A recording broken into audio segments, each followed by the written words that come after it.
Nul plus que moi ne connaît la difficulté de la situation. J'ai pris des risques inconsidérés dans ma vie politique pour poser dans les élections les plus importantes, dans les échéances électorales essentielles, la question de la dette et des déficits.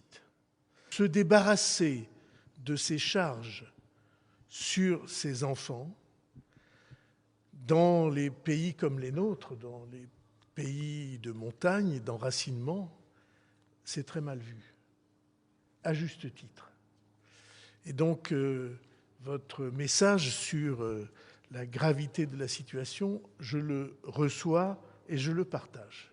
C'est pourquoi, devant une situation d'une telle gravité, ma ligne de conduite sera de ne rien cacher, de ne rien négliger et de ne rien laisser de côté. La première obsession, qui est pour moi un des risques les plus graves, c'est le mur de verre qui s'est construit entre les citoyens et les pouvoirs.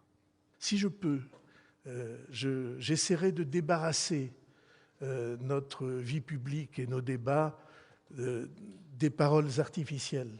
Je viens de milieux sociaux et de villages qui n'ont pas la chance d'être protégés, favorisés. Je trouve que notre devoir de citoyen, de père de famille, notre devoir de républicain, c'est que nous soyons obsédés pour rendre des chances à ceux qui n'en ont pas. Je sais que les chances de difficulté sont beaucoup plus importantes que les chances de succès.